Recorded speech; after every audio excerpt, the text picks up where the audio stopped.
Quelqu'un? Ah, vous êtes là? Vous allez bien? On va parler d'un sacré article, monstrueux article, sur des allégations assez lourdes du côté de Twitch et qui se rapproche en fait d'un peu de l'explosion qu'il y a eu autour d'Ubisoft et de toutes les allégations et accusations qu'il y a eu dans l'industrie du jeu vidéo. On apprend que le staff lui-même interne à Twitch, on parle d'indifférence, de racisme, d'harcèlement évidemment, de sexisme, de violence verbale, physique, des cacas sur les murs, ouais, des cacas étalés sur les murs. Accrochez-vous.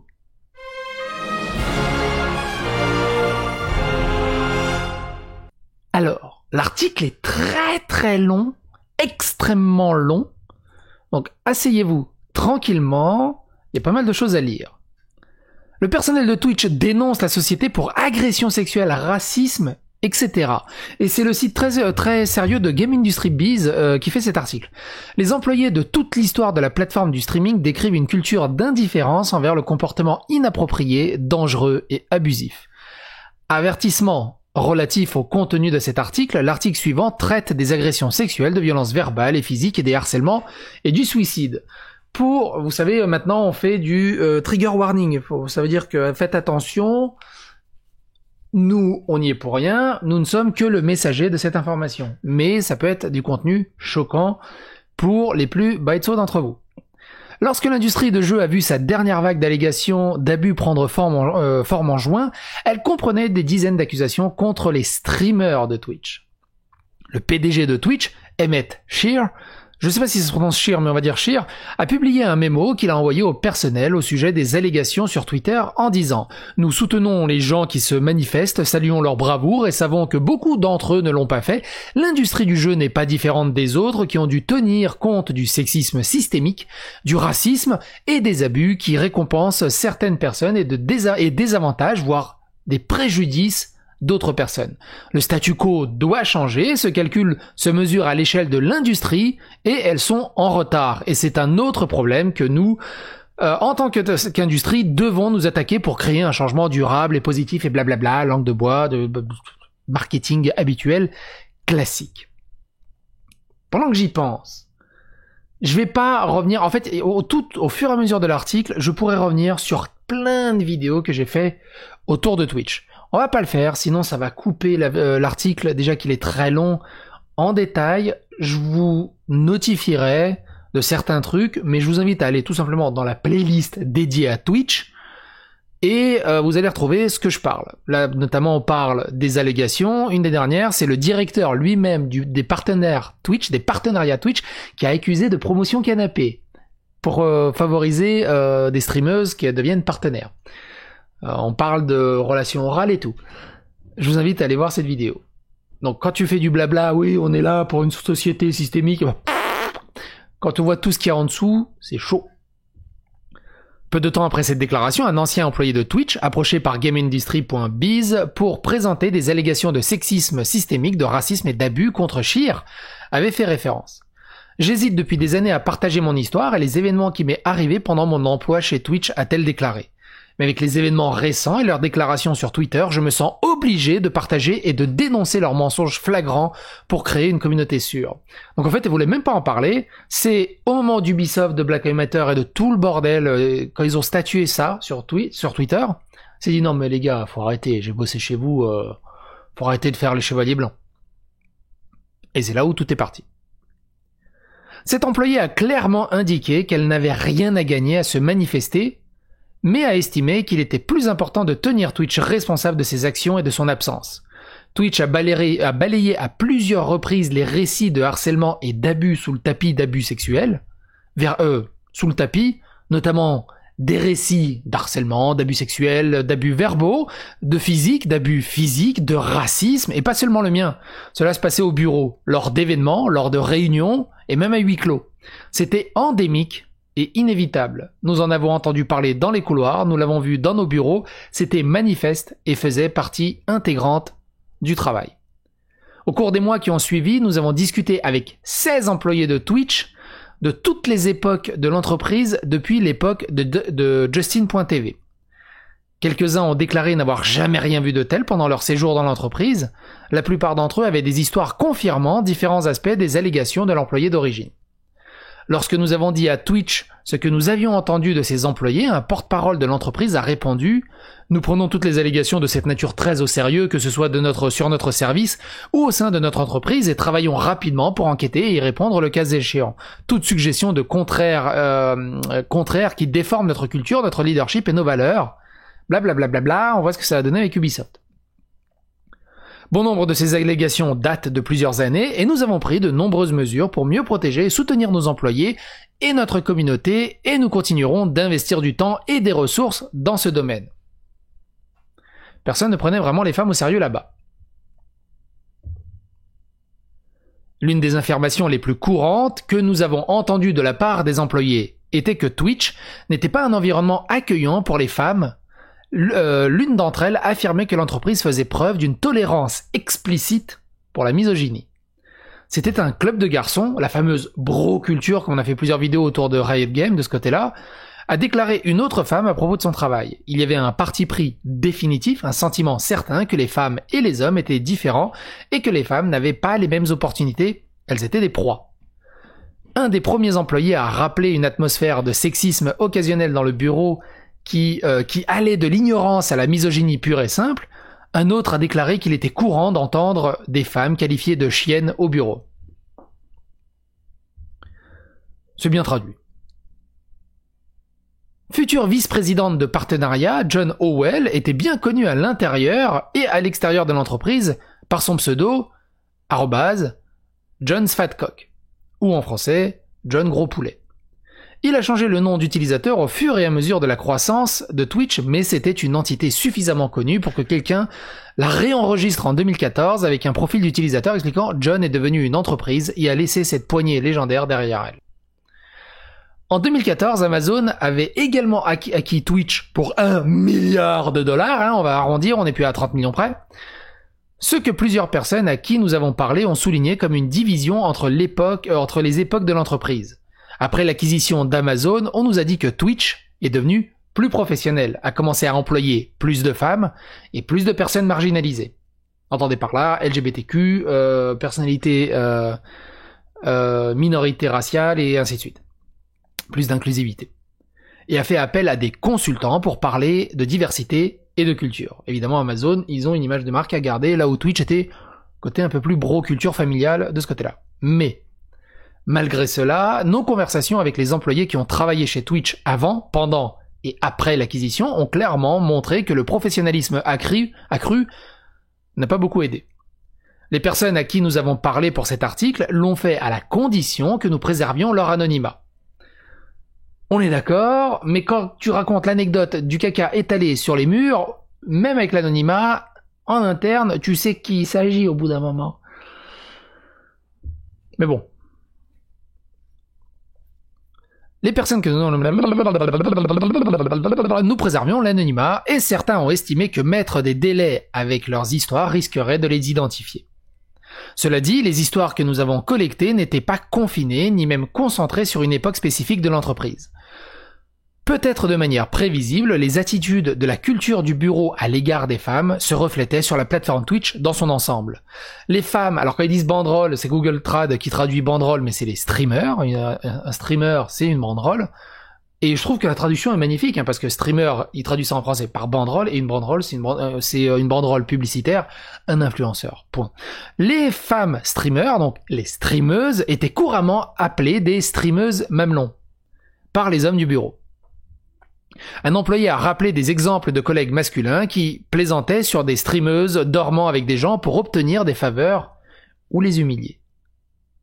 Donc, il y a des streameuses, comme on l'a vu dans la vidéo, qui se sont fait abuser par le directeur des partenariats pour essayer d'obtenir son partenariat Twitch et d'autres choses, mais il y a aussi des streameuses qui ont profité de la promotion canapé pour s'attirer les bonnes séances du staff de Twitch pour être un peu plus intouchable ou pour mieux progresser plus facilement. Les femmes présentes sur la plateforme étaient tenues de respecter des normes extrêmes et on leur a toujours reproché qu'elles utilisaient la sexualité comme marketing et c'était profondément dégradant, a déclaré une femme. Alors, toute raison gardée. Oui, mais non. Le nombre de vidéos que j'ai fait sur ce sujet, ça dépasse l'entendement. Entre Twitch tue un cerf, non c'est pas ça. Entre voilà, gagner de l'argent en dormant par Amorent, il y a plein de choses, notamment une streameuse interdit son Twitch aux pauvres. C'est assez rigolo. Sans parler du cas d'Invader V qui s'est offusqué qu'on puisse pas donner $5. Bref. Une des vidéos que je vous conseille vraiment de regarder là-dessus, je crois que c'est celle-ci, ces petites amies virtuelles qui dominent Twitch. Qui regroupe bien ce côté-là. Une employée impliquée dans la modération a évoqué la streameuse professionnelle Casey Tran comme un exemple de cela, affirmant qu'il y avait beaucoup d'inquiétudes lorsqu'elle a commencé à devenir populaire sur Twitch, tout en portant des hauts décolletés. Pour la science, il faut que je vous présente Casey Tran. Pour ceux qui la connaissent pas, Casey Tran est assez légendaire dans le milieu. Elle était connue pour être assez généreuse. Ça donne un peu ça. Ça va. Une des plus grosses connues, c'est Pink Sparkle. Pink Sparkles... c'est madame. Pink Sparkle, c'est madame. Elle est extrêmement connue pour... Elle est où l'image la plus connue d'elle? Elle est très souvent en train de streamer dans cette position. Très souvent en train de streamer dans cette position. Elle a des problèmes, je pense, de bassin et du coup, elle a peut-être des douleurs au niveau des hanches. Et du coup, elle stream très souvent dans cette position parce qu'elle est plus à l'aise. Pink Sparkle. Je sais pas si elle stream encore.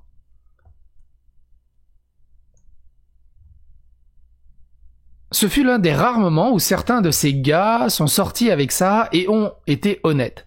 Cette femme est un problème parce qu'elle montre trop de décolleté. Et nous devons trouver un moyen qui ne plie pas à nos règles, mais nous permet de la faire sortir de ce site web, de la faire dégager, parce que elle, je sais pas, elle dégrade l'image des femmes, elle n'a pas le droit d'être comme ça. Pourquoi il voudrait la dégager? Du coup, là, je sais pas qui parle. Apparemment, c'est la nana qui témoigne, qui dit ça.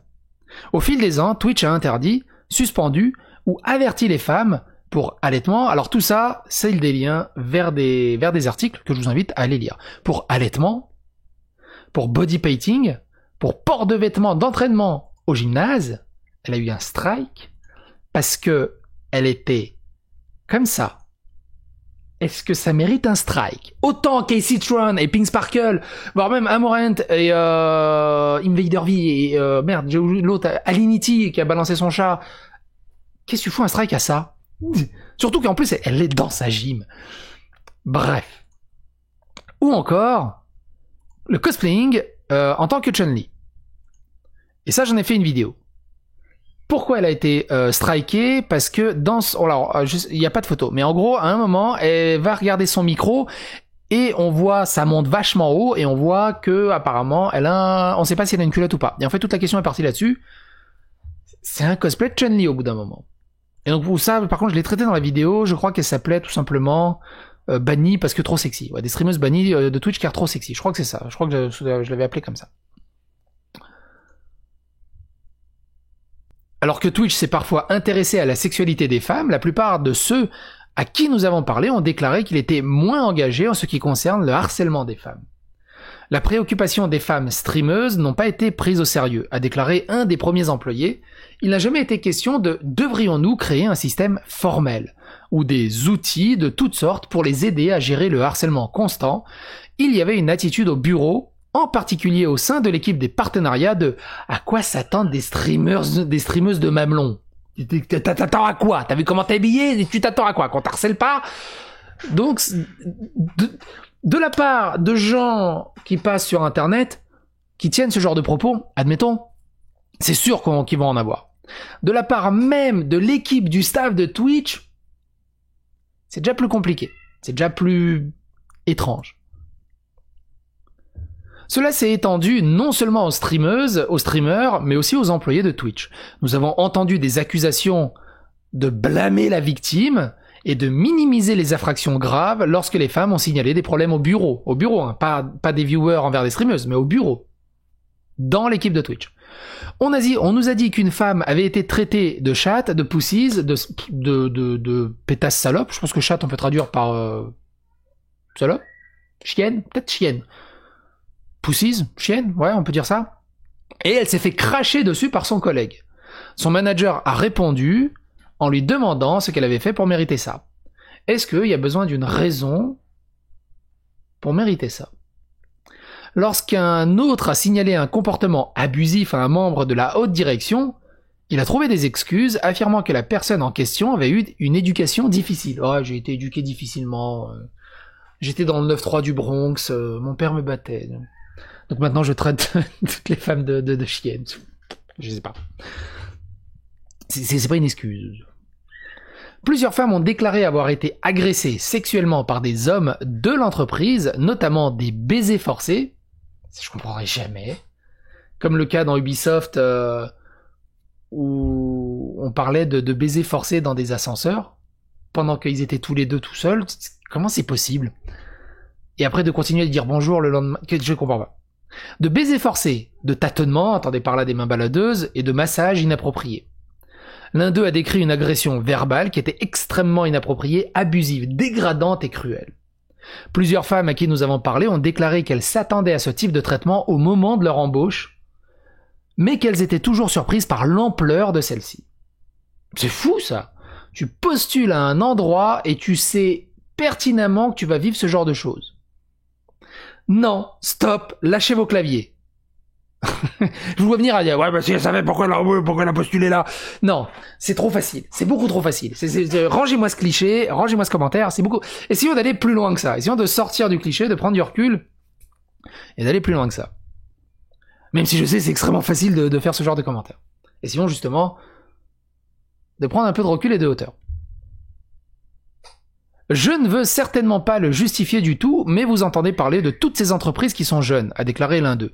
Vous avez des jeunes de 20 ans et ils ont tout d'un coup de l'argent, et c'est juste quelque chose qu'ils font. Et ce n'est pas comme si je ne savais pas cela. J'ai supposé que ce serait ce que l'environnement allait devenir forcément toxique quelque part.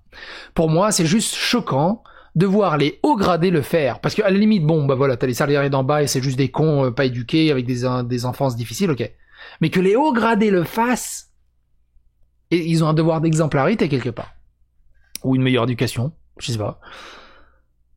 Il paraît que l'ascenseur social est en panne, mais certains arrivent à prendre l'escalier.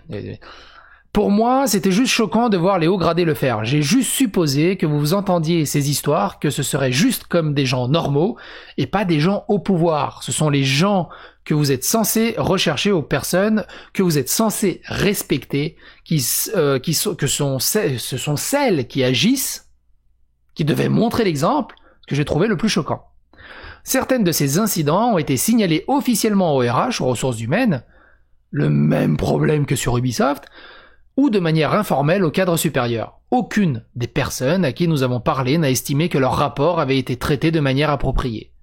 Un certain nombre de personnes ont déclaré ne pas avoir signalé de problèmes, certains de ces problèmes qui leur étaient arrivés parce qu'ils savaient pertinemment, soit par réputation, soit par expérience antérieure, qu'en signalant ces incidents, l'entreprise ferait rien. Si je devais signaler à la direction dans une autre boîte, dans n'importe quelle autre boîte, quelque chose qui m'a été fait, je sais que quelque chose serait fait à ce sujet de la part de la direction de ces autres boîtes. Je sais pertinemment qu'il leur a dit « Ok, c'est pas ok, on fera quelque chose », a déclaré une personne. Ce n'est pas quelque chose que Twitch a été conçu pour gérer dans cette situation. Une femme a dit qu'on lui avait dit de continuer à travailler avec l'homme qui l'avait agressé sexuellement et en plus de lui montrer du respect. Écoute, ma grosse... c'est bon, il t'a mis une main au cul, mais il t'a forcé un petit bisou. Tout ce qu'il fait, franchement, montre-lui un peu de respect. C'est dur à avaler. Sans jeu de mots. Oh mon Dieu. Oh mon Dieu, c'est horrible de rire sur ça. Oh merde. Oh mon Dieu, je suis désolé. Ah mais elle est juste bonne. Elle est juste bonne. Pas la salariée, putain, je suis en train de m'enfoncer là. Non, c'est pas mieux.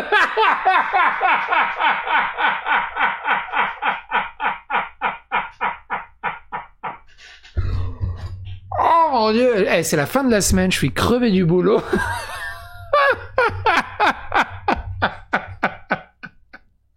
C'est honteux, quelle indignité. Bref, on continue, un peu plus de sérieux. Une personne qui s'est inquiétée du traitement réservé aux femmes dans l'entreprise surtout que c'est horrible toutes ces histoires. Une personne qui s'est inquiétée du traitement réservé aux femmes dans l'entreprise a déclaré qu'on lui avait dit que si elle ne se sentait pas en sécurité ici, elle a qu'à aller travailler ailleurs. Et encore une fois, c'est trop facile de dire ça.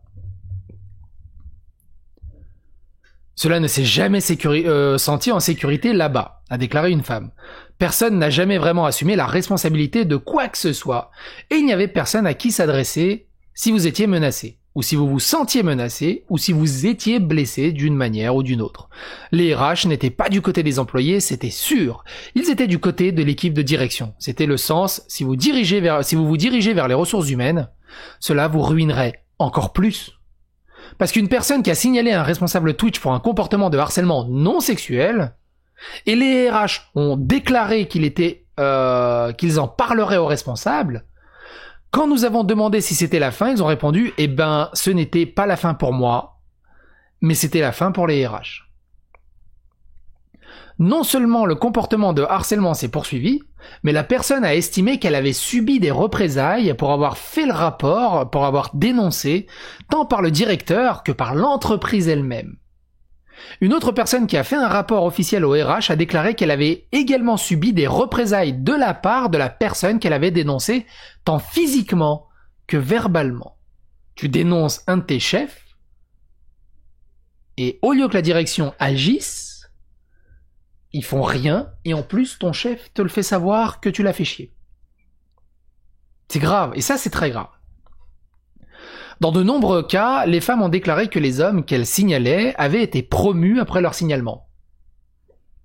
Qu'est-ce que tu veux croire en la direction après ça? En gros, limite, ok, bon, tu t'as fait chier la nana dans ce service, écoute, on va te donner une promotion, tu vas aller dans un autre service, et puis... Cette idée selon laquelle les RH existaient pour servir les personnes au pouvoir plutôt que les employés a été reprise pour nous par un ancien membre de l'équipe RH qui a travaillé avec l'entreprise ces dernières années.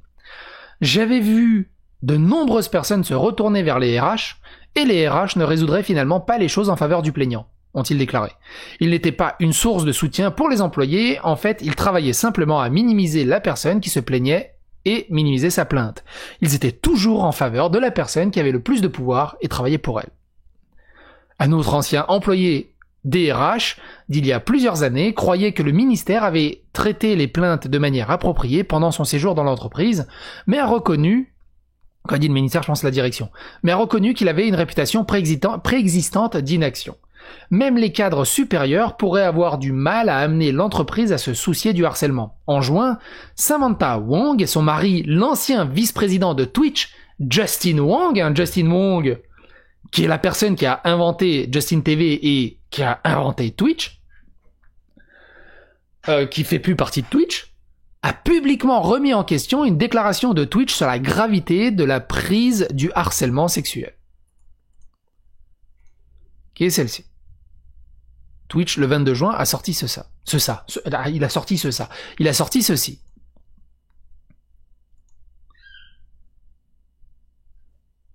Ce sont des paroles, et donc sur ça, il a dit, ce sont des paroles creuses, c'est un peu le message qu'il y a eu au-dessus. Hein. Ce sont des paroles creuses, considérant que vous, en tant qu'entreprise, avez minimisé et rejeté mon harcèlement sexuel, et continué à laisser les prédateurs assister à vos événements, et à lui donner des segments en direct à l'E3 sur votre chaîne officielle, a déclaré Samantha Wong sur Twitter. Justin a soutenu les versions des événements de Samantha, ici, je retweet en même temps, en disant « J'étais vice-président chez Twitch et j'ai signalé cela au vice-président responsable de la relation, au responsable des ressources humaines et au PDG. Tous m'ont assuré que cela sera géré. L'année prochaine, la personne était dans le même carré VIP lors du même événement Twitch. On m'a simplement dit « C'était l'oncle du vice-président actuel, un partenaire de lancement d'initiatives très important. Ou pour la faire façon Ubisoft, c'est un créatif qui a une vision incroyable, on peut pas se séparer de lui, il faut apprendre à travailler avec lui, même si on peut, on doit protéger au mieux les... Bref, vous avez compris. Allez voir mes vidéos sur Ubisoft sur le sujet. L'un des anciens employés s'est souvenu de l'incident, affirmant qu'il était démoralisant de voir l'entreprise non seulement tolérer les abus, mais aussi de continuer à promouvoir et à aider l'agresseur.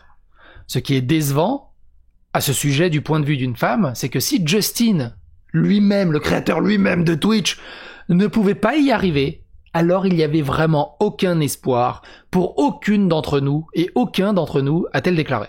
C'était extrêmement décourageant à l'époque de ne rien faire à ce sujet. Quand l'ancien vice-président, le créateur même de Twitch, n'a pas son mot à dire, qu'est-ce que tu veux faire en tant que simple employé ? Cependant, l'entreprise n'a pas fait preuve d'une négligence uniforme lorsqu'il s'agissait de punir les gens. On nous a dit qu'un incident un peu similaire s'est produit plus récemment avec un employé de Twitch harcelé par quelqu'un d'Ubisoft lors d'une conférence de jeu. Et moi, j'aimerais bien savoir qui c'est.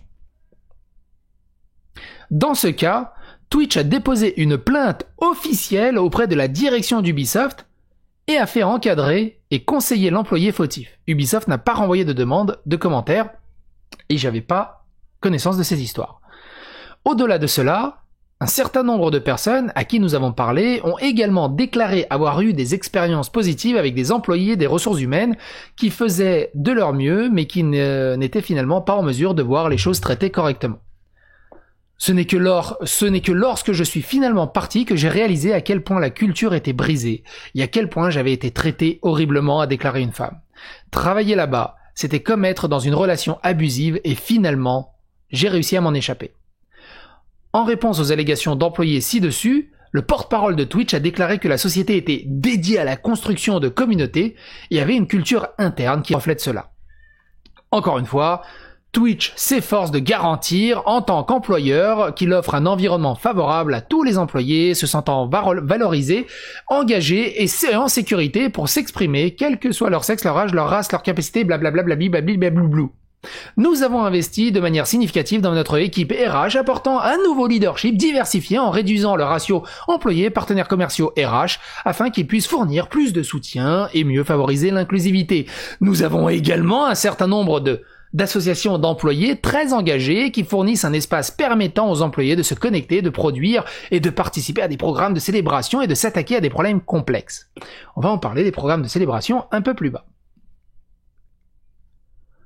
Ils ont ajouté que la société dispose de processus permettant aux employés de signaler la confidentialité via un site web anonyme ou une ligne directe et qu'elle utilise des enquêtes tierces pour examiner les allégations le cas échéant, qui prend des mesures en fonction de leurs conclusions. Encore une fois, quand t'es dans un service et que vous êtes 4 et 4 chefs qui te cassent les couilles et que dans l'allégation tu dénonces et que l'autre il va se faire, on va lui dire en fait qu'est-ce qui s'est passé à ce moment-là, forcément il va savoir qui c'est. Donc les dénonciations anonymes ça sert à rien. Bienvenue aux racistes. Twitch a un problème de femmes, nous a dit un employé. Je ne sais pas s'il y a suffisamment de gens qui verraient également que Twitch a également un problème de minorité raciale et ethnique.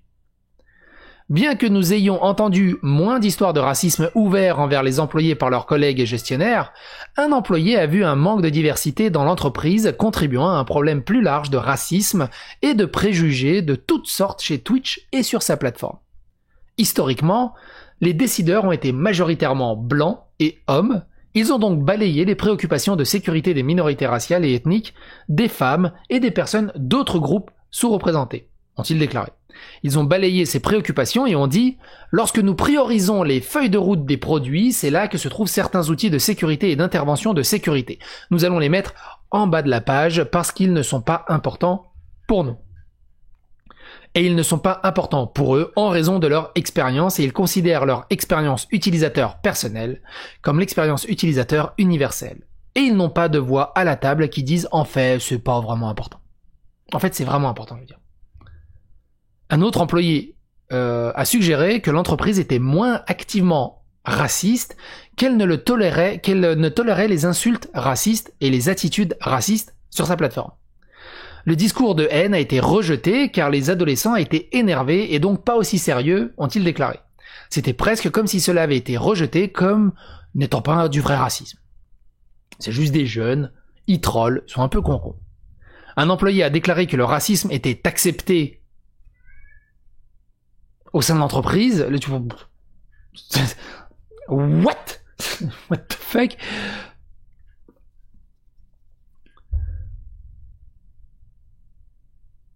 Rappelant qu'un ancien cadre avait fait des commentaires racistes répétés à une femme asiatique de l'équipe.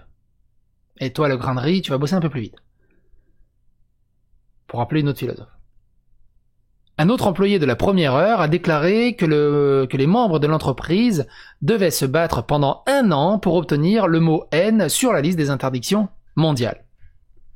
Maintenant, dès qu'il y en a un qui dit sur Twitch, ban, direct. On l'a vu avec le live. 3 quarts d'heure de durée de vie. Les streamers étaient également censés modérer leurs propres discussions et pourraient interdire aux individus d'accéder à leur chaîne, de sorte que cela n'est pas considéré comme la responsabilité de la plateforme envers le comportement de la police, quand ils disent la police, des règles. Une personne de l'époque de Justin TV a rappelé une première réunion sur l'établissement des règles pour le nouveau côté jeu dans l'entreprise qui finirait par devenir Twitch.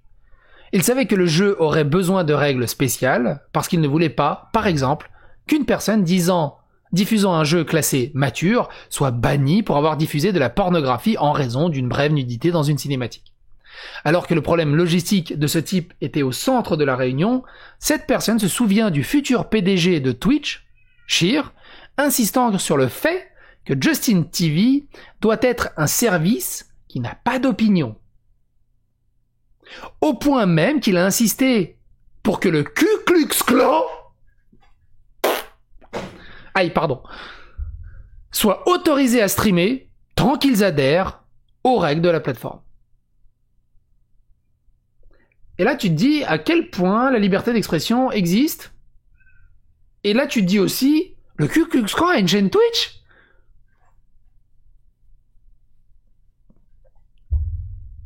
Hein? Ok, y a pas de souci. Le représentant de Twitch a souligné qu'il ne s'agissait pas d'une plateforme de liberté d'expression, notant qu'elle avait des règles interdisant le contenu, le langage et le comportement haineux. Alors, une bonne fois pour toutes, la liberté d'expression, c'est pas genre j'ai le droit de tout dire et de n'importe quoi. Ouais, tu as la liberté d'expression. Non, la liberté d'expression, t'as le droit de donner tes avis, tes opinions, dans le cadre de la loi, et de la bienséance, et de la bonne-veillance, on va dire. C'est ça, la liberté d'expression. C'est pas genre un joker, ouais, je peux dire n'importe quoi. C'est pas ça, la liberté d'expression. Comme vous le savez, l'adage, la liberté d'expression s'arrête là où commence celle des autres. Donc voilà, t'essaies de traduire un juste milieu. Normalement, si t'es un peu bien molletonné dans ta tête, tu sais où elle est, cette règle. Après, si tu commences à jouer, t'es juste un troll. Mais donc, est-ce que le Ku Klux Klan pourrait avoir une chaîne sur Twitch? Les commentaires sont là pour ça.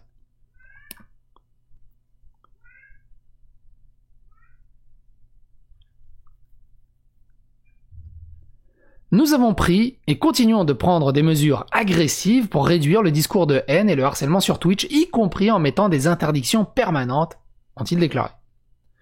Au-delà des incidents ci-dessus, l'employé cité au début de cette section a déclaré que les personnes au sein de l'entreprise qui poussaient pour la diversité étaient généralement punies par un activisme incommode alors même que l'entreprise avait passé ces dernières années à faire des déclarations de pure forme en public.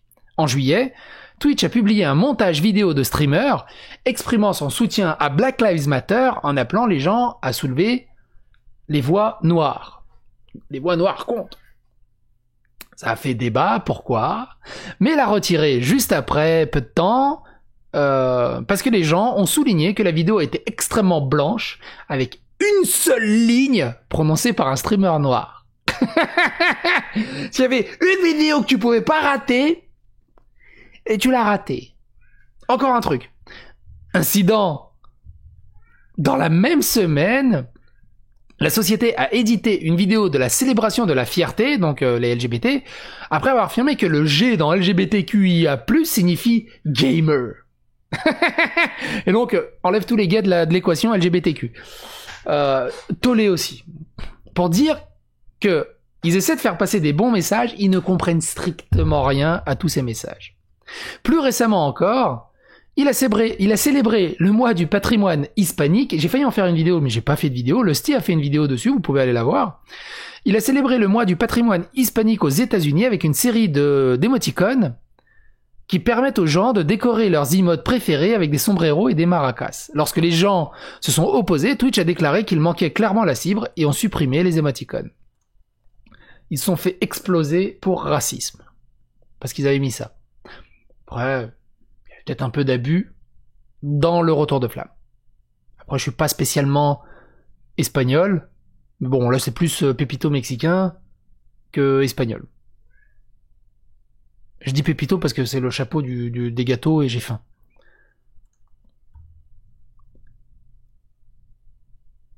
Il y a plusieurs années, la société a également déployé un émote mondial d'un raton laveur qui était rapidement saisi par certains utilisateurs comme un moyen de harceler les noirs. Et là, je me dis, waouh!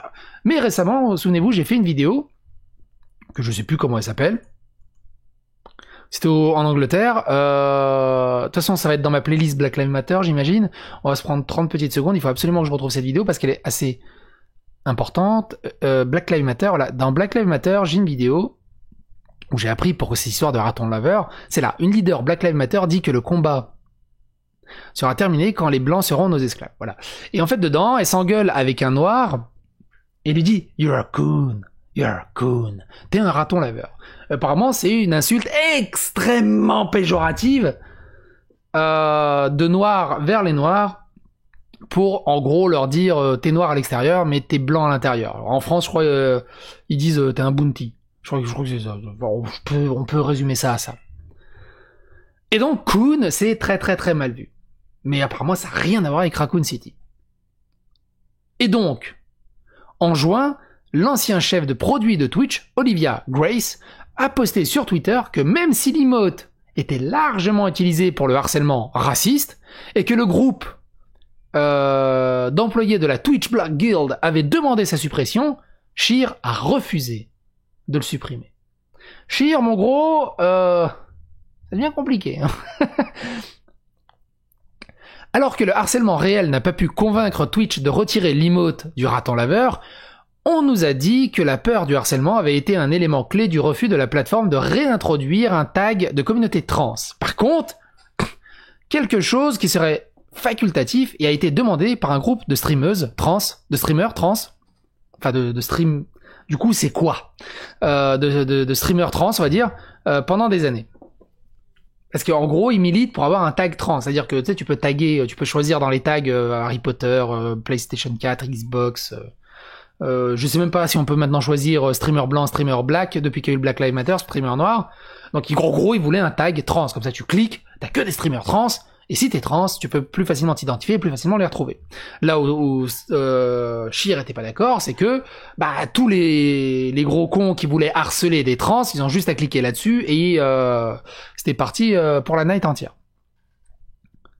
Mais par contre, ils refusent de retirer le coude. Alors que ça sert de harcèlement. Par contre, il est d'accord pour faire streamer le Ku Klux Klan.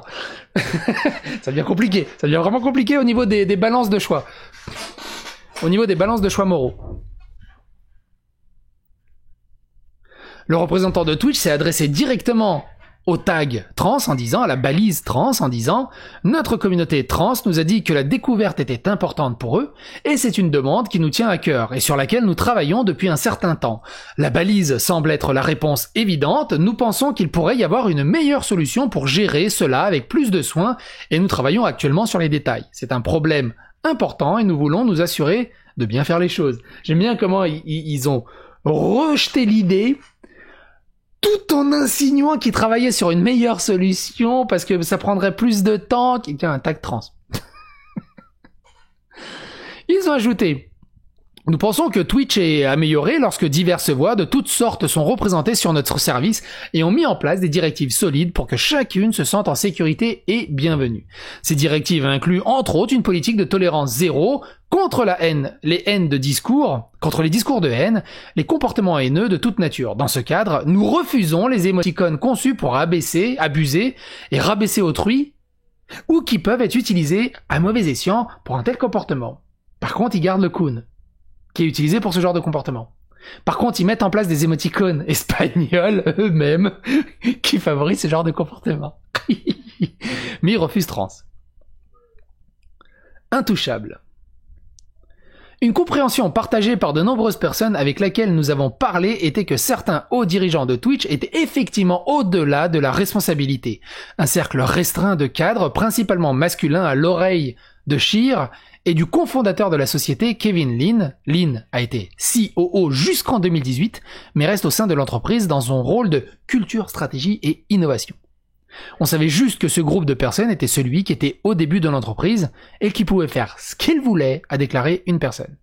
S'ils n'obtenaient pas leur chemin, en gros ce qu'ils voulaient, ils pourraient simplement aller voir Kevin et la prochaine chose que vous savez, vous avez une discussion très sérieuse sur quoi que ce soit, mais en gros vous allez faire ce que l'autre veut. Ces cadres ont également exercé une influence démesurée sur les opérations de l'entreprise à ses plus hauts niveaux. Il y a eu tellement de fois où il semblait que des décisions étaient prises à huis clos, nous a dit un ancien cadre, et les dirigeants peuvent se représenter d'une manière devant un groupe et se représenter d'une manière complètement différente en privé. Faites ce que je dis, faites ce que je dis, faites pas ce que je fais. Il y avait une apathie. Ok Google, donne-moi la définition de apathie. Le site larousse.fr contient l'information suivante. Indolence ou indifférence de quelqu'un poussée jusqu'à l'insensibilité complète, nonchalance, inertie. D'accord, ça revient un peu à apathie telle qu'il croyait prendre. Il y avait une apathie générale pour une prise de décision judicieuse, a déclaré un autre dirigeant d'il y a plusieurs années. Cela avait tendance à être très émouvant, cela avait tendance à être très cliquy. Et cliquy, je crois que c'est un slang anglais, et si je dis pas de conneries, je crois que c'est désapprobation. Parce que je l'ai utilisé 2 ou 3 fois en discutant déjà. Cela avait tendance à être très désapprobateur, je pense qu'on peut traduire comme ça. Qui était à l'oreille de qui dominait la conversation, que ce soit la bonne décision ou non. Avec les hauts dirigeants, j'ai trouvé que c'était une arrogance extrême, vous savez. Vous avez dit qu'il y avait des allégations de racisme ou de sexisme, etc. Pour moi, c'était l'apathie, l'indifférence, la plus générale, l'extrême arrogance et la droiture à propos de leurs propres croyances qui m'ont amené à croire que cela n'était pas une culture qui favorise la diversité des pensées et des styles. Cela correspondait à la description pour un autre collègue de Scheer comme une personne avec une croyance inébranlable en ses propres opinions. Une chose que vous voyez de beaucoup de ces leaders technologiques est qu'ils ont été traités comme ces génies, donc leur opinion sur tout et leurs connaissances sont considérées comme vastes, a déclaré la personne. Et ils vont peser et partager leur opinion comme s'il s'agissait d'une position faisant autorité. Le même dirigeant qui a décrit une indifférence pour la prise de décision judicieuse a déclaré qu'il y avait du chaos et de la confusion au sein de la direction de l'entreprise et beaucoup de sniping, de toxicité, de claquant des gens. Alors claquant, je crois que ça doit être claquant, slamming, ça doit être slamming people, ça doit être donc des jeux de se moquant des gens sur Slack, qui est un espèce d'intraweb. Ce n'était pas simplement pour une culture très favorable. On nous a également dit que la culture sévère entourant les rangs de la direction se perpétuait dans toute l'entreprise. Ce que nous avons commencé à voir, ce sont des dirigeants qui auraient pu être ou pourraient être autrement de bonnes personnes. Parce que la culture spécifiquement au niveau du leadership était si meurtrière et agressive, il a été difficile pour cela de ne pas nourrir les dirigeants, de ne pas perpétuer ce même comportement au sein de leurs équipes. Un ancien employé a décrit certains des comportements comme machiavéliques. Le gestionnaire qui n'aimait pas certains rapports les mettant en échec en leur donnant des cibles impossibles à atteindre ou en créant des circonstances qui les empêchaient de réussir. Abaisser la barre. Une histoire particulière de la réticence de Twitch à imposer des conséquences pour un mauvais comportement a apparemment atteint un niveau folklorique parmi le personnel de la société. La plupart des personnes à qui nous avons parlé ont entendu une version de cette histoire, même si elles ne travaillent pas réellement chez Twitch, lorsqu'elle a eu lieu en 2016. Comme de nombreuses startups et entreprises technologiques de l'époque, Twitch organisait un happy hour pour les employés, contrairement à de nombreuses startups et entreprises technologiques, la société disposait d'un bar ouvert dans ses propres bureaux du 225 Bush Street à San Francisco. C'est la classe quand même. T'es à Twitch, il y a un bar direct. Blah, happy hour. Tous les vendredis, après la réunion hebdomadaire à main levée, les employés commençaient leur week-end par se déplacer au bureau avec de la bière, du vin, des alcools forts, gratuits, en jouant à des jeux et en se sociabilisant. Le problème était que la sociabilisation du vendredi soir se prolongeait tout le week-end. Ensuite, les gens passaient leur week-end entier à se détendre, à jouer et à boire gratuitement au bureau. Ensuite, ils amenaient leurs amis à faire de même. L'alcool gratuit, des jeunes, complètement désinhibés, dans une start-up, avec d'une bro culture, qu'est-ce que tu veux que ça dérape pas? La société a décidé que c'était un abus de ce qui était prévu, alors elle a fermé le bar, enfermé l'alcool et fait venir des barman pour servir les boissons, histoire de réguler un peu. Couper les personnes en état d'ébriété et le refermer chaque vendredi soir. Voilà, on ferme vendredi soir, il n'y a pas tout le week-end. Cela ne convenait pas apparemment à tout le monde. Quelqu'un a eu un tel problème avec ça qu'il a déféqué et a répandu son caca sur les murs, a déclaré un employé. Tellement pas content qu'on verrouille le bar tout le week-end et qu'il peut plus se mettre une race tous les week-ends.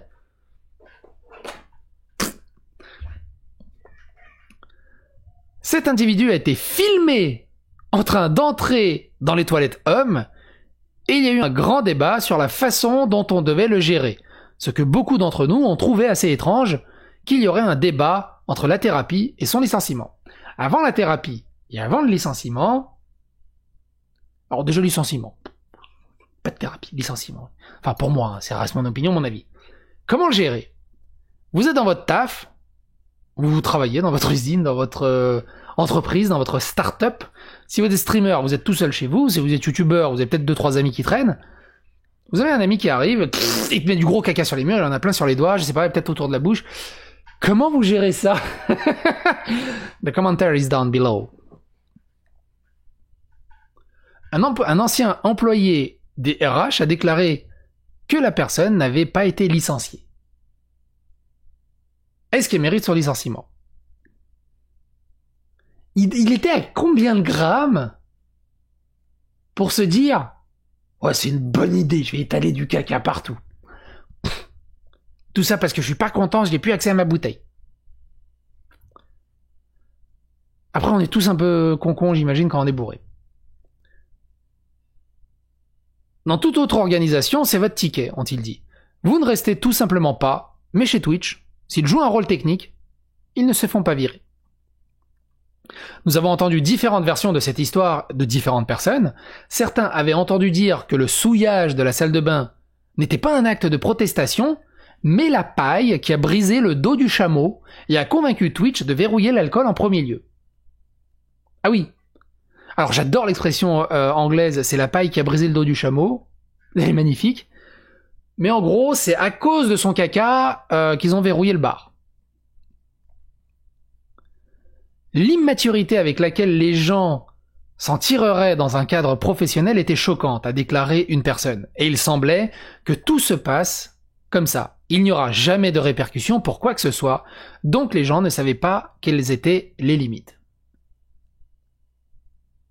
Il y a vraiment besoin d'avoir une limite pour se dire tiens, de badigeonner du caca sur les murs, c'est peut-être dépasser les bornes des limites, Maurice. Il y a vraiment besoin d'imposer des limites dans les règles, tu sais, dans les règles de Twitch. Vendredi soir, ne pas badigeonner de caca lors de la fête. Cet incident ci-dessus a eu lieu lors d'une soirée Twitch interne, mais les soirées sur invitation uniquement que la société a organisées en public lors d'événements comme la PAX ou sa propre TwitchCon étaient notoires à elles seules. Et tous les ans, il y a des bordels du côté de la TwitchCon. Beaucoup moins ces derniers temps, parce qu'ils ont vraiment serré la vis du coup. Comme l'a décrit un employé, la mentalité chez Twitch était « Nous devons jeter des rager ». Alors, rager, en anglais, c'est la fête, c'est bon, fais la fête, détends-toi du sgeg, enlève ce balai, c'est dans l'autre sens le balai. Tout le monde doit avoir de l'alcool gratuit et se saouler la gueule, parce que chez Twitch, on fait pas la fête. C'est la fête, c'est la fête. Enfin bon, vous connaissez le film.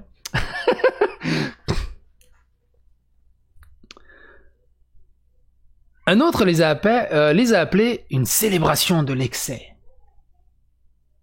Pas plus tard que l'année dernière, l'entreprise s'est sentie à l'aise de distribuer de l'alcool en mettant des tasses de bière ouvertes sur une table pour que les gens puissent s'aider eux-mêmes. Ça a fait énormément scandale parce qu'il y a eu un cas d'harcèlement sexuel. Et je crois, alors je peux dire des conneries parce que la mémoire peut me jouer des tours, mais je crois qu'il y a aussi eu des petits drops de médicaments dans certaines bières et quelques streameuses du coup qui étaient invitées par la TwitchCon ont subi des abus, ont failli subir des abus de la part d'autres streamers. Très dangereux, très très dangereux. Si vous êtes dans ce genre de soirée, évidemment, faites gaffe à vos verres et buvez cul sec. Lors d'une TwitchCon précédente, nous avons préversé et laissé quelques verres sur une table avec un personnel et surveillé lors de notre événement fermé, a déclaré le porte-parole de Twitch. Même si nous pensons qu'il s'agisse d'une configuration contrôlée, nous l'avons rapidement supprimée lorsqu'un problème a été signalé. On nous a dit que la section VIP où les partenaires commerciaux hébergés par Twitch étaient généralement plus restreints, mais la zone d'admission générale des parties était décrite comme un désordre brûlant de personnes gaspillées. On s'attendait à ce que les employés de ces fêtes servent de videurs, interrompant les combats, parce qu'ils se bagarraient évidemment, renvoyant les gens à la porte, demandant aux participants en état d'ébriété de partir et supportant le harcèlement qui en résultait. Lorsqu'on lui demandait de quel type de planification de la sécurité avait été organisée lors des soirées Twitch les années précédentes, une personne familière avec le sujet a répondu « En général, il n'y en a pas vraiment. Ce n'est pas comme si nous avions embauché du personnel de sécurité fourni et tout simplement génial. Faites la fête parce que c'est la fête, c'est la fête. » J'ai cette musique dans la tête depuis que j'ai lu cet article, j'en peux plus.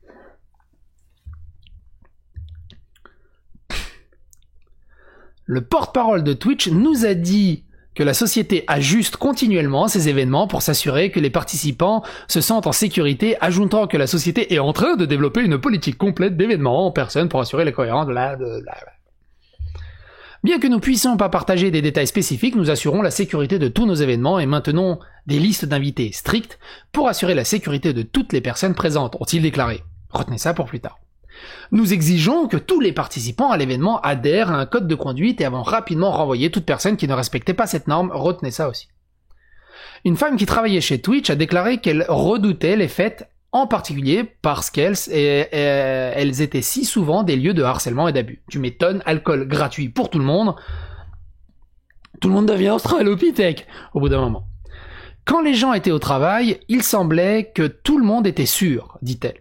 Tout le monde avait un objectif commun, et dans ces moments-là, c'était à ce moment-là que ça faisait du bien. J'avais l'impression que tout le monde avait le même objectif de faire bouger les choses et de faire en sorte que tout le monde fonctionne, de faire fonctionner l'entreprise, mais les moments où je l'ai vu être incontrôlable étaient toujours lors de ce genre d'événement.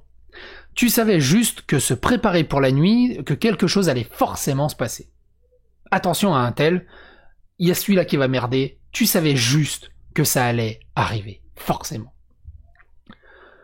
Une autre a déclaré qu'elle se sentait obligée non seulement d'assister aux fêtes, mais d'accepter le comportement qui s'y déroulait. Évidemment, sinon, t'étais un paria. Et le boulot le lendemain était très compliqué. Une fois que quelqu'un m'a attrapé le cul, et oui, c'était inapproprié et choquant, mais à ce stade, chez Twitch, il y avait juste ce sentiment que il y a toute cette histoire avec la Silicon Valley, que ce manque de maturité et de professionnalisme est acceptable. C'est la norme, a-t-elle déclaré. Et c'est presque comme si tu n'y participais pas, si tu n'allais pas à la fête Twitch, et ne faisais pas la fête toute la nuit, et ne faisais pas ces choses folles, alors tu ne fais pas vraiment partie de l'équipe. Sécurité de l'utilisateur non garantie. Je vous l'ai dit, ça va être long. Si vous êtes encore là au moment de la vidéo, un petit pouce bleu ou rouge, vous vous démerdez, ça phagocyte l'algorithme de YouTube, un commentaire, likez, abonnez, dislikez, clocher, mais surtout partagez sur les réseaux sociaux. Je vous en remercie grandement, vous êtes 64 000, on approche des 64 000, c'est juste énormissime, et c'est grâce à vous. En 2008, un jeune de 19 ans en Floride a diffusé son suicide sur Justin TV. Tout le monde en a entendu parler à l'époque. Alors que plusieurs personnes nous ont dit que le suicide était l'une des rares choses au sujet desquelles Twitch était toujours sérieux, il n'a pas répondu à cette stratégie en établissant un protocole de la façon de le gérer lorsqu'un streamer s'automutilait. Plus tôt cette année, l'ancien responsable de la communauté Twitch, Jared Rea, a publié sur Instagram à propos de son premier jour dans l'entreprise, lorsqu'il a dû improviser son chemin dans la gestion d'une tentative de suicide sur le site, parce qu'il n'y avait tout simplement pas de ligne directrice à suivre. Tu sais, ils ont besoin d'une ligne directrice qui dit, c'est un bullet point. Alors, en étape 1, tu fais ça, en étape 2, tu fais ça, en étape... Non, tu sais pas comment réagir. C'était en 2011, on nous a dit qu'il faudrait encore au moins 3 ans avant qu'un protocole officiel pour les tentatives de suicide en cours ne soit adopté. Allez, à la limite 3 semaines, allez, même 3 mois. En quelques réunions, ça devrait être fait. 3 ans pour pondre un protocole. C'est dingue. La streameuse Twitch, Sweet Anita, a parlé publiquement de ses difficultés à amener Twitch à coopérer avec la police pour arrêter son harceleur, qui, selon elle, a proféré des menaces de mort, s'est éloigné de son domicile, l'a suivi en public et a jeté un coup d'œil chez elle via la fente de sa boîte aux lettres. Vous savez, les boîtes aux lettres à l'américaine, les fentes de boîtes aux lettres qui sont dans la porte d'entrée. Ton harceleur qui te regarde comme ça. C'est chaud. C'est horriblement chaud. Sweet Anita, pour ceux qui la connaissent pas, elle a un gros problème. Je crois qu'il a encore d'actualité son problème avec son harceleur. C'est une streameuse Twitch qui a été en plus emmerdée par Twitch. Elle est atteinte du syndrome de la Tourette. Elle est extrêmement sympa, pour le peu que j'ai regardé. C'est juste que de temps en temps, bit bit trou poil va te faire foutre. Et du coup, elle s'est fait striker à cause de ça. Mais c'est une vraie, voilà, elle en a parlé de sa maladie. Elle est, comment on appelle ça? Elle est non pas officialisée, elle est pas diplômée non plus. Elle est attestée médicalement, enfin, je sais plus, mais enfin, vous avez compris, de la Tourette. Mais ces streams, pour quelques-uns que j'ai regardés, c'est extrêmement sympa. Bref, en plus de ça, elle doit gérer son harceleur. En novembre dernier, elle a tweeté que la police avait détenu le harceleur alors qu'il portait un couteau sur lui, après l'avoir agressé et a avoué avoir été harcelé. Elle a dit qu'il l'avait libéré avec un avertissement. Sweet Anita avait été en contact avec Twitch à propos de cet individu, mais la plateforme n'avait apparemment pas réagi au point qu'elle a finalement porté ses frustrations sur Twitter afin d'obtenir une réponse. Dans une vidéo récente, qui est juste ici dans l'article, vous pouvez aller la regarder. Ouais, voilà, 7 septembre 2020. Donc c'est vraiment récent et c'est toujours en cours.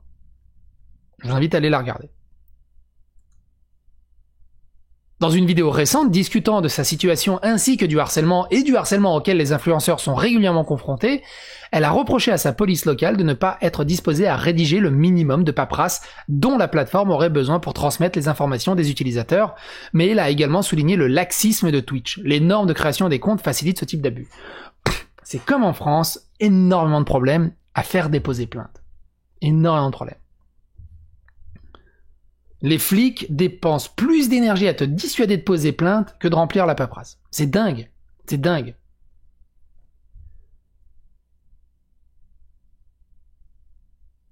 C'est comme... Alors, je sais plus... Alors, je crois que c'est Bunyamin. Il raconte l'histoire d'une nana qui va pour harcèlement sexuel ou pour peut-être viol ou pour tentative de viol. Je sais plus exactement le truc. Il raconte ça et la nana est partie déposer plainte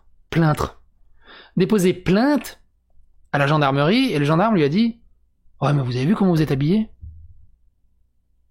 Tu l'as cherché un peu. » Gros con. Et Bunaimin, alors je vais le paraphraser, mais j'adore ce sketch. Allez regarder Bunaimin. De toute façon, il y a 3-4 sketchs qui tournent en boucle sur YouTube. Il grille, je kifferais que les mecs qui disent elle l'a bien cherché se fassent cambrioler, qu'ils aillent vouloir déposer plainte au commissariat et que que le gendarme lui dise quoi, t'as été cambriolé? T'as des fenêtres à ta maison? Tu l'as bien cherché? Et je trouve le parallèle extrêmement jouissif et drôle. Bunaimin. Pour revenir au niveau des créations de comptes. Les comptes vérifiés empêcheraient les gens de créer des robots et de spammer des discussions avec des informations de doxing. Le doxing, c'est quand tu révèles l'adresse, le vrai nom, le téléphone d'une personne. Ce qui inciterait davantage de harcèlement et de harcèlement en ligne de la part d'autres personnes, a-t-elle déclaré, suggérant à la plateforme de prendre des mesures telles que lier les comptes à un numéro de téléphone ou de restreindre les comptes jusqu'à ce qu'ils soient affichés en appartenant à des utilisateurs légitimes. Pour le moment, les mesures de sécurité telles que l'interdiction des membres qui vous harcèlent dans le chat sont totalement inefficaces, car ils peuvent simplement utiliser un VPN et créer un nouveau compte en 2 minutes. C'est fini. Il recommence. Plus tôt ce mois-ci, Twitch a également déployé une fonctionnalité de demande d'annulation, c'est-à-dire que si t'es ban, maintenant les gens ils peuvent te envoyer des MP dans une section pour demander que tu les débannisses. Tu les bannes pour éviter de discuter avec eux et qu'ils arrêtent de t'harceler. Twitch invente une section où ils peuvent continuer à te harceler en te demandant pourquoi tu m'as banni, vas-y débannis-moi gros connard, qui permet aux gens de plaider leur cause de miséricorde auprès d'un streamer, ou encore pour les utilisateurs déjà interdits de diriger une autre volée de harcèlement sur leur cible. En juin, au milieu de la vague de femmes décrivant les abus subis par les streamers Twitch, la streameuse partenaire de Twitch, Vio, a rendu public son histoire sur un membre de l'équipe du partenariat Twitch, Hassan Bokhari. Et ça, on l'a fait en vidéo. C'est les fameuses promotions canapé de Twitch. Elle a déclaré que Bokhari avait abusé de sa position dans l'entreprise, la courtisant avec un swag comme un sweat à capuche, Twitch violet, en tirant les ficelles pour obtenir son partenariat avant de finalement l'agresser sexuellement.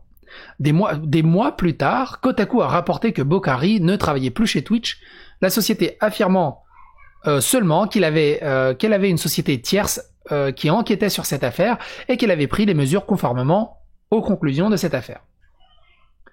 Le mois suivant, Wired a rapporté à quel point il était facile de trouver des enfants de moins de 13 ans en streaming en direct à l'aide de l'application mobile de Twitch, ainsi que des interactions profondément préoccupantes avec des inconnus qu'ils ont sur les Twitch.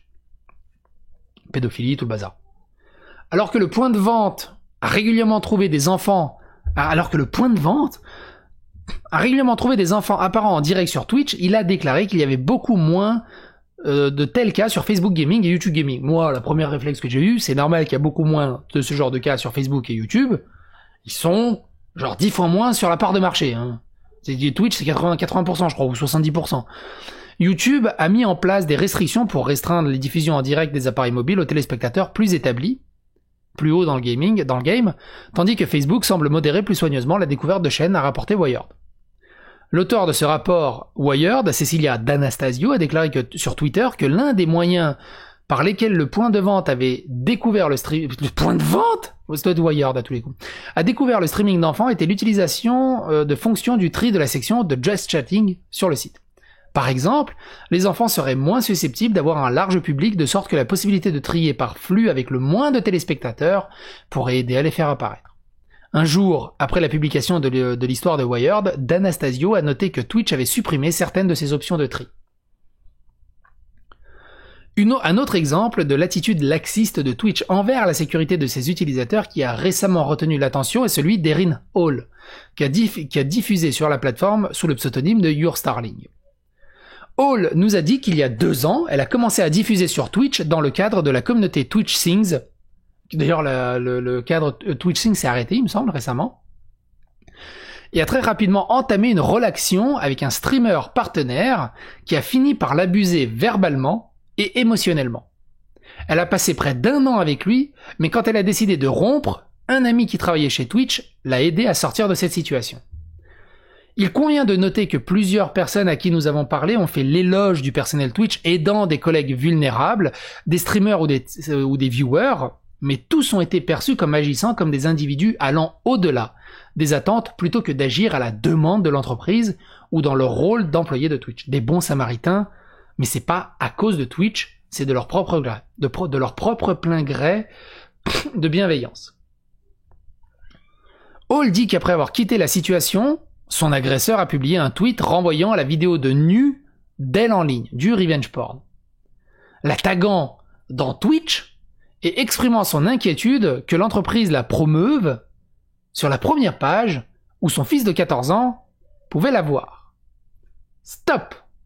Lâchez vos claviers, sortez pas sur les commentaires clichés que tout le monde va faire.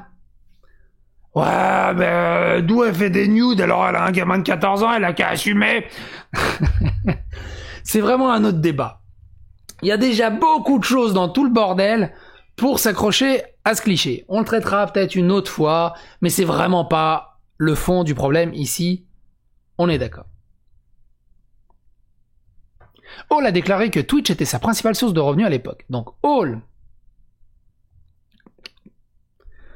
donc le mec, la revenge porn, lui dévoile des nudes, défonce sa chaîne Twitch et explique que son fils de 14 ans pourrait le voir. Leur séparation s'est très mal passée, j'ai l'impression. Il était au courant de mon travail d'adulte depuis le tout début. Comme notre première conversation, dit Hall.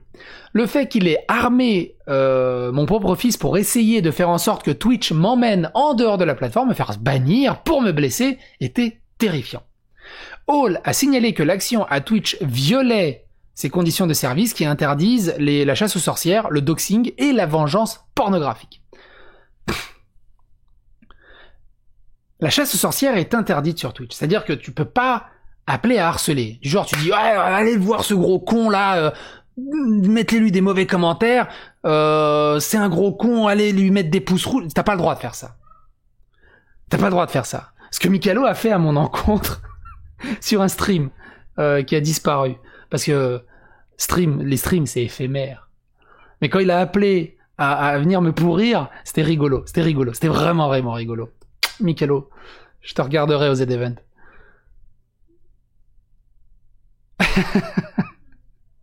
J'en étais où? Elle a dit que Wise, oui. Alors, attends. All blablabla.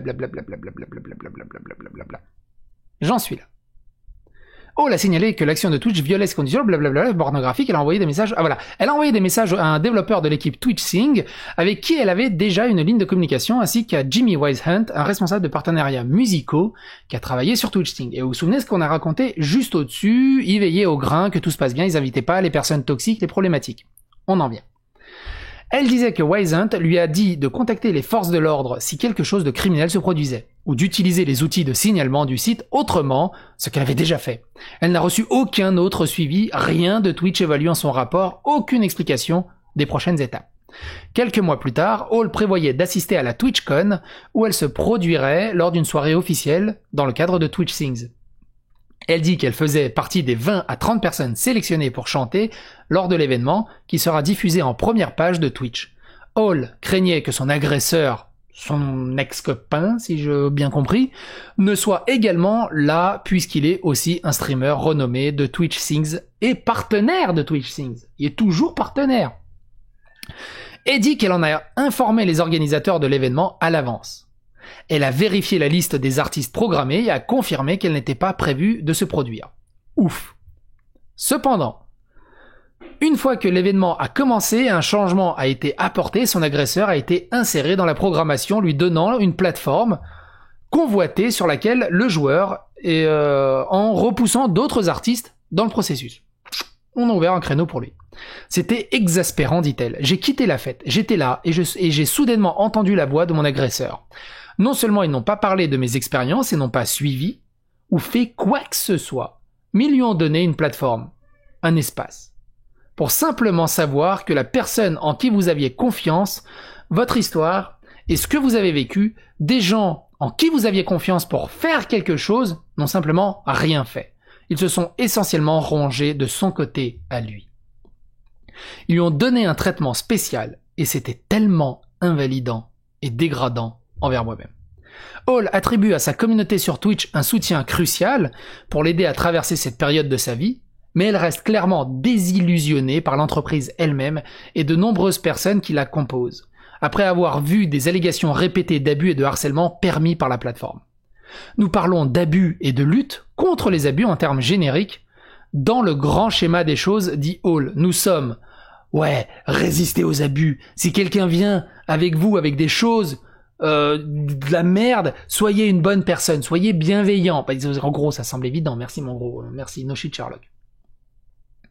Mais alors, lorsque vous avez une occasion individuelle de faire quelque chose à ce sujet, quelqu'un est venu vous voir avec une histoire d'abus en vous disant « Hé, je me sens pas en sécurité en venant à votre événement. Vous avez le choix, vous avez l'opportunité d'être une bonne personne, de faire la bonne chose, le bon choix, et vous l'avez pas fait. » Cela arrive tellement, encore et encore.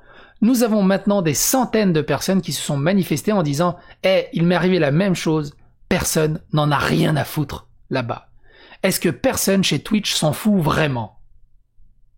Nous avons posé des questions sur le cas de Hall en particulier, mais le porte-parole de Twitch a fait une déclaration concernant les harcèlements de streamers en général, disons « Nous prenons les allégations d'abus et de harcèlement sexuel impliquant des streamers Twitch extrêmement au sérieux, évidemment, et examinons chaque cas le plus rapidement possible, tout en assurant une diligence raisonnablement appropriée. Nous évaluons ces graves allégations et émettons une suspension permanente conformément à nos conclusions. » Pas pour tout le monde. Bien que nous puissions pas nous attaquer seuls à des problèmes omniprésents dans les jeux et la communauté internet plus large, nous prenons au sérieux nos responsabilités en tant que service pour notre communauté et nous continuerons d'évaluer et de mettre en œuvre des stratégies pour protéger notre communauté. Tout dans la modération. De Justin TV au début de Twitch, la société s'est appuyée presque uniquement sur un personnel modérateur bénévole. Une équipe de 50 modérateurs bénévoles, pas payés, a reçu des directives simples sur ce qui n'était pas autorisé. Violence physique, endormissement, je sais pas ce que c'est, intoxication grave, contenu non lié au jeu, je crois que c'est dormir en stream, ce qui maintenant est autorisé parce que Amorant le fait, et accès à des outils d'administration qui leur permettraient d'interdire tout compte qu'ils voulaient. Jusqu'en 2013, Twitch a employé une seule personne en tant que modérateur, un modo, tout Twitch. Et une poignée d'autres personnes dont les tâches se chevauchaient avec la modération. On nous a dit que la société considérerait la modération comme un centre de coût, un mouton noir qui était traité à contre-cœur et sous-soutenu de manière chronique. Tant que personne ne mourrait sur le site, ils ne pouvaient rien se foutre. Enfin, ils s'en foutaient, a déclaré un employé de l'époque. C'était une priorité absolue. Assurez-vous simplement que personne ne meurt sur le site. S'ils le font, nettoyez-le et supprimez toute trace. Je pense qu'il était plus préoccupé par ce genre de choses qu'ils étaient poursuivis par Telemundo ou l'UFC pour l'e-sport. Pour le sport? C'était leur grande priorité, sinon ils s'en foutaient. Twitch avait ce truc où si quelque chose posait problème, ils essayaient simplement de l'ignorer et de voir si cela disparaissait le plus vite possible, a déclaré un employé. Et puis, si ça ne disparaissait pas assez vite, peut-être qu'ils feront quelque chose pour y remédier. Twitch commencerait à se concentrer un peu plus sur la modération en 2014, nous a dit un employé, mais uniquement parce que des parties externes le voulaient. Twitch était en pourparlers avec Sony et Microsoft pour intégrer les fonctionnalités de streaming Twitch dans la PlayStation 4 et la Xbox One. Mais les détenteurs des plateformes avaient des réserves. Et c'est à cause de Sony et Microsoft qu'ils ont dû commencer à modérer Twitch. Ça aussi c'est intéressant de le savoir. La Xbox et la PlayStation étaient très préoccupées par ce à quoi ressemblait notre opération en termes de modération, car elle, en particulier la Xbox, avait une équipe de modération très importante et très concentrée, nous a dit une personne. En conséquence, Twitch a embauché un certain nombre de modérateurs bénévoles et a créé une équipe de modération formelle avec un calendrier pour fournir une couverture 24/24, 7 sur 7. Cependant, ils utilisent toujours des modérateurs bénévoles, comme porte-parole a décrit comme une couche de sécurité cruciale sur Twitch, qui travaille avec une équipe de spécialistes des opérations de sécurité et des outils d'intelligence artificielle et d'apprentissage automatique qui détectent les contenus préjudiciables. Au-delà de cela, Twitch en tant qu'organisation plus grande s'intéresserait activement à la modération du site lorsque les streamers populaires recevraient des interdictions. Toutes les personnes dont nous avons discuté de la modération avec les streamers partenaires de Twitch, facilement admis, étaient soumises à une norme différente de celle des autres streamers. Un grand nombre de personnes qui ont été embauchées pour constituer l'équipe des partenaires étaient des joueurs et des créateurs YouTube qui connaissaient toutes ces personnes. Il est donc bien sûr une vision personnelle de l'action d'entreprendre, a déclaré une personne. Dans une certaine mesure, c'était réfléchi, mais en même temps, il était tout à fait en faveur d'établir un ensemble de règles différents pour les partenaires. Juste en général, à un moment, À un moment donné, quand ce genre d'activité se poursuit, nous nous sommes dit, ne les interdisons pas encore, ayons une conversation. On les bannit pas, on converge, on conversationne. C'était un peu compliqué du côté de Pirorca, qui a été banni pour un simple passage un peu houleux sur sa chaîne, et pourtant il était partenaire et tout. La conversation s'est plutôt mal passée. Une autre personne a déclaré que l'équipe de partenariat se lancerait dans des décisions de modération en utilisant la peur de la concurrence de l'entreprise comme levier. Si Twitch interdisait un streamer populaire, ont-ils soutenu, il se présenterait simplement à une concurrence potentielle comme Own 3D TV, j'en ai jamais entendu parler. Il plaiderait également pour le retour des personnes malgré l'interdiction répétée d'insultes raciales, même après que Twitch ait interdit le mot haine. Ou parce que les délinquants s'étaient excusés. Les délinquants, parce qu'ils ont prononcé le mot haine. Il y a aussi la façon de prononcer. Et le contexte. Il s'agit toujours de savoir qu'il gagnait... ah oui, et donc là c'est vachement intéressant.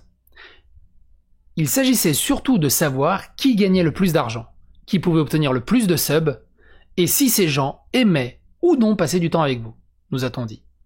C'était parfois si superficiel, les gens voulaient s'accrocher à certains des agresseurs sur le site, parce que, en gros, ils pouvaient pas... Voilà, en gros, il y avait un gros problème d'une personne qui était très toxique. Le staff du Twitch te disait « Ouais, mais une fois la DreamHack, on s'est mis une race monstrueuse, c'était trop fun, il est trop drôle, et on faisait rien contre lui. » Donc il y a bien des intouchables parmi les streamers sur Twitch. Un employé a déclaré qu'il y avait une grande hésitation à discipliner les plus gros streamers. À l'initier tout ça. En partie à cause des revenus, à Moran tout ça, des revenus qu'ils génèrent, et en partie parce que nous savons tous à quel genre de problème leurs abonnés et leurs fans pourraient être incités à faire. Et vient le cas, le contre-exemple de du doc. Docteur Disrespect. Pourquoi il a été banni, on sait toujours pas. Alors qu'il était parmi les number one, il était sur le podium de ceux qui généraient le plus de fric. Ce genre de harcèlement était un problème, et comme il était rarement aussi simple qu'un streamer demandant spécifiquement à ses abonnés d'enfreindre les règles du site ou d'harceler les gens, Twitch a largement refusé de prendre des mesures contre les sifflets de chiens et autres. J'aime bien cette expression de sifflet de chien. Si quelqu'un n'encourage pas explicitement sa base à faire quelque chose, il est vraiment difficile de le tenir responsable à expliquer une personne. Évidemment. Pour ça, quand Sir Gibbs aussi, il casse les couilles, il a vite supprimé l'extrait sur Twitch pour éviter que sa chaîne saute. Évidemment.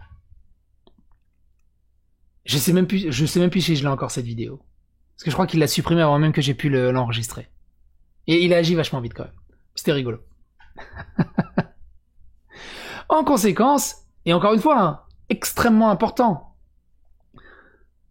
le harcèlement, l'insulte directe, l'attaque personnelle directe, vous êtes des gros blaireaux. Alors, je ne me jette pas la première pierre sur des moments d'énervement, je l'ai fait aussi. Mais j'essaye au maximum de mes capacités à être le plus correct possible là-dessus, et au moins le plus bienveillant de ce côté-là. Même si c'est un gros connard en face, je m'abaisse pas à son niveau. Je vais pas tendre l'autre joue non plus, je suis pas catholique, je suis plutôt orthodoxe, mais je le traite avec valeur, avec mes propres valeurs. Si quelqu'un vous attaque, ne l'attaquez pas en retour. Si quelqu'un vous insulte, ne l'insultez pas en retour. Soyez mature et adulte.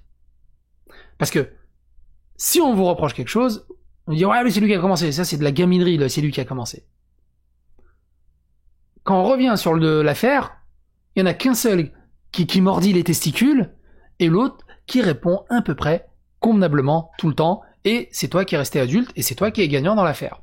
Si tu lâches le morceau, tu tombes au même niveau que lui. C'est pour ça, jamais aller insulter n'importe qui, même si quelqu'un vous le demande, même si quelqu'un vous le demande pas, ne le faites pas. Essayez d'agir comme si vous y avez votre mère et votre grand-mère dans la pièce.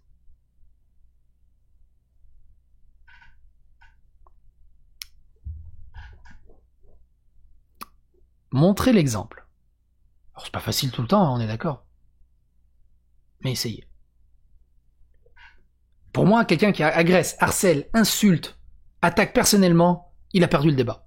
C'est un peu comme le point Godwin, c'est direct. Là, c'est bon, t'as perdu le débat, y a rien à discuter.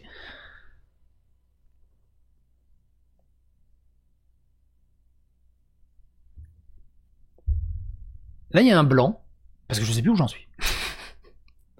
En conséquence, on nous a dit que tout employé faisant face au public qui offensait d'une manière ou d'une autre certains streamers partenaires pouvait s'attendre à ce que ses fans passent à l'attaque. Ce qui est très important, j'avais discuté avec une personne de YouTube à un moment qui m'a dit un truc très intéressant. Je lui ai dit, ouais mais moi je le dis dans ma vidéo, va pas l'harceler, on peut pas me le reprocher. Elle a dit non, justement. Parce que t'as une communauté, tout le monde a une communauté. Si tu dis, va aller l'harceler, évidemment c'est répréhensible, mais si tu dis n'allez pas l'harceler, respectez-le par simple effet de contradiction, des couillons dans ta communauté vont aller le faire. Il dit mais qu'est-ce que je dis à ce moment-là? Eh ben dis rien. En gros, la solution, le ni chaud ni froid, c'est de pas dire. Dites pas allez pas l'harceler, dites pas allez l'harceler, dites rien. Exposez vos faits, vos avis, vos opinions. Évidemment, tout en étant correct. Évidemment. Plusieurs employés de Twitch des premières années ont déclaré que les menaces de mort étaient courantes. L'un d'eux a déclaré que les menaces de mort étaient si courantes qu'il ne les prenait pas au sérieux à de rares exceptions près. Un autre se souvenait d'aucune de ces exceptions. Pour bon nombre des premiers employés qui ont construit et façonné l'entreprise, ce type de comportement n'était pas simplement pas considéré comme un gros problème. Presque tout le monde, chez Twitch, était un joueur assez hardcore où nous étions tous intégrés dans l'espace depuis très longtemps, a déclaré l'un des premiers employés. C'est en grande partie la raison pour laquelle nous avons réussi, car nous comprenions culturellement l'espace et avions une énorme passion pour faire de la plateforme un succès. Mais cela signifie que la plupart des employés vivaient dans des espaces où la toxicité était normalisée. Je pense que presque toutes les communautés de jeux compétitives étaient toxiques pour certains partenaires. Le porte-parole de Twitch nous a dit que Trust and Safety est actuellement l'un des plus gros domaines d'investissement de l'entreprise. Nous avons doublé la taille de notre équipe des opérations de sécurité cette année, ce qui nous permet de traiter les rapports beaucoup plus rapidement, et nous avons ajouté de nouveaux outils pour la modération. Mode View, journaux de discussion des modérateurs, et les téléspectateurs pour contrôler les viewers pour contrôler leurs expériences, filtres de discussion. Supprimer l'horreur.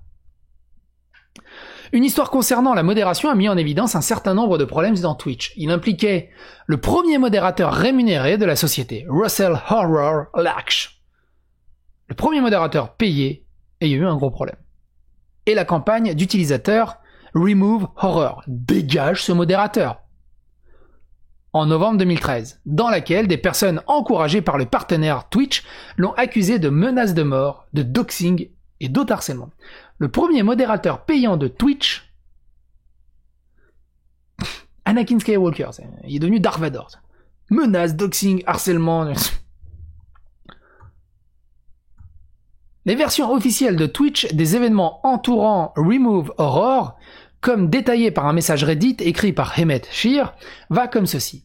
Après que Laksh ait pris une mesure disciplinaire de grande portée contre un speedrunner, des utilisateurs en colère ont découvert qu'il avait ajouté un émoticône au site qui violait les règles concernant les images protégées par droit d'auteur, même si elles avaient été initialement commandées pour être utilisées comme émoticône pour Twitch.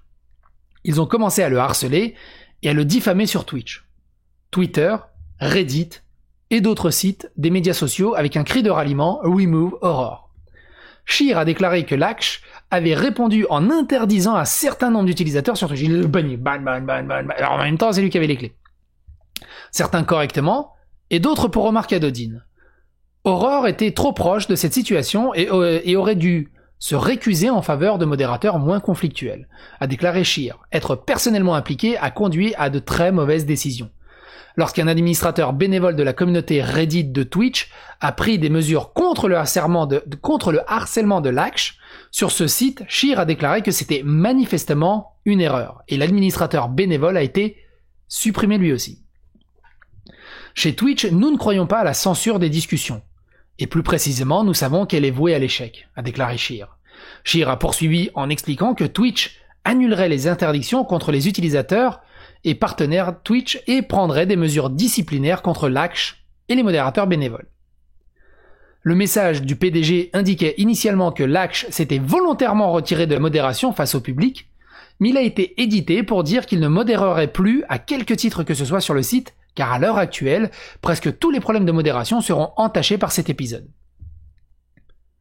Scheer a également souligné le manque d'investissement de Twitch dans la modération comme bouclier dans une section intitulée « Dans notre défense », notant que certains des modérateurs dont les gens étaient mécontents étaient des bénévoles plutôt que de véritables employés de Twitch. C'est pas de notre faute, ils sont bénévoles, c'est bon. Il serait donc faux d'attribuer leurs actions aux personnes de Twitch. C'est pas la faute de Twitch, il est bénévole. D'où l'avantage d'avoir des bénévoles. Laksh a une vision étonnamment différente des événements, comme l'a expliqué dans une interview YouTube il y a 2 ans.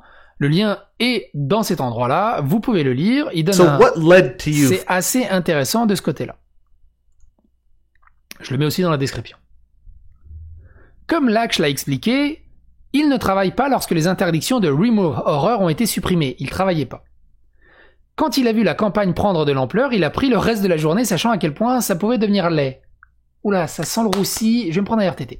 Au lieu de cela, Laksh a déclaré que les interdictions pour lesquelles il était sanctionné étaient le travail de son patron, ajoutant qu'il avait des dossiers de modération pour étayer cela. Cependant, lorsqu'il est retourné au travail, on lui a dit qu'il était démis de ses fonctions de modération et se retrouvait en réunion avec des cadres de niveau C, j'imagine niveau alerte écarlate.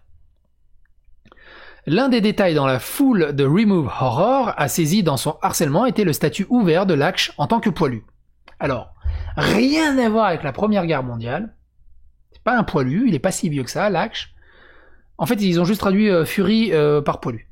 En gros, c'est un Fury. En gros, il fait partie de la communauté Fury. Bien que le post Reddit, et je sais pas si j'ai pas compris s'il l'utilisait comme défense. Ah oui, mais moi je suis un Fury, vous attaquez les Furies, c'est pas bien. Bien que le post Reddit de Scheer explique Remove Horror ne semble pas concerné, Laksh a déclaré que le cadre du niveau C, sans nom, était très intéressé par cela. Ouais, donc il utilise la carte Fury comme « Ouais, je suis noir, vous êtes raciste. Ouais, je suis Fury, vous avez quelque chose contre les Furies. » Il a commencé à me poser des questions sur ma vie sexuelle, le tout étant gay. Qui était mon petit ami, a déclaré Laksh. Et c'est la raison pour laquelle j'ai arrêté. Alors il a commencé à me poser beaucoup trop de questions avec lesquelles j'étais mal à l'aise. J'ai essayé d'expliquer comme j'ai pas envie de parler de ça. Et il allait pousser dans d'autres détails et continuer à demander de plus en plus d'informations qui ne me semblaient tout simplement pas nécessaires dans l'histoire actuelle. Il a ajouté que c'était humiliant et inconfortable, ce à quoi l'intervieweur a demandé « Qu'est-ce qu'il t'a demandé ?» Quelque chose de stupide comme « Est-ce que tu baises des animaux ?» Faudrait demander à Need Backup. Eux aussi ils ont besoin de soutien.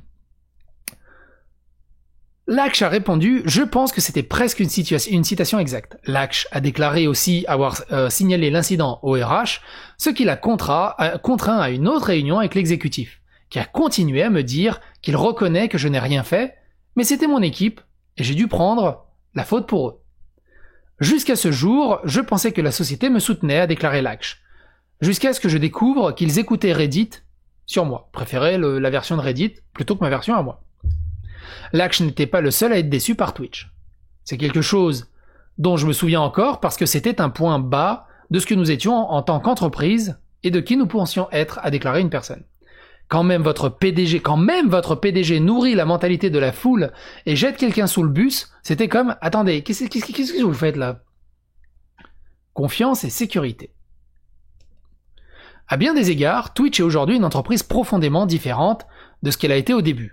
De l'effectif au professionnalisme bureaucratique, mais bon nombre de personnes qui ont créé l'entreprise et construit sa culture d'origine, des défauts et tout, ont continué à façonner sa croissance, Scheer et Lynn en particulier, sont toujours là. L'entreprise a fait preuve de son engagement et de sa préoccupation face à bon nombre de questions ces dernières années. Il a mis un point d'honneur à présenter des créateurs marginalisés, en particulier pendant le mois de l'histoire des Noirs, le mois des fiertés LGBT et le mois du patrimoine hispanique, avant même les flots d'histoires d'abus ne se produisent. La société a mis en place un comité consultatif de la sécurité Twitch en mai, car assurer la sécurité et la santé de notre communauté est une priorité absolue. À cette histoire, ils en parlent pas là-dedans. Il est où? Sur Twitch? C'est ça. Qui est une histoire assez rigolote. Elle est où? Merde, je suis dans Black Lives Matter là? Alors attends. playlist, Twitch, ratez pas cette histoire, elle est juste rigolote. C'est celle-ci.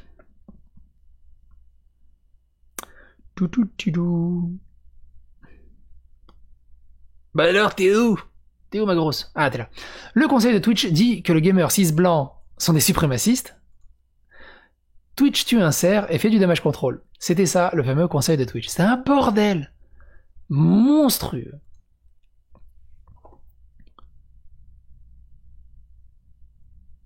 Nous avons demandé aux anciens employés de Twitch à quel point ils avaient confiance dans les déclarations publiques et les efforts de l'entreprise sur ces fronts. J'ai l'impression qu'au début, l'entreprise croyait en interne aux valeurs qu'elle diffusait publiquement, a déclaré un employé de sexe masculin, parti ces dernières années, ajoutant qu'il avait toujours eu le sentiment que l'entreprise avait une culture positive pendant leur séjour. D'autres anciens employés étaient plus sceptiques. C'est des conneries absolues, a déclaré l'un d'eux à propos de l'engagement public de Twitch à créer un environnement sûr pour des employés.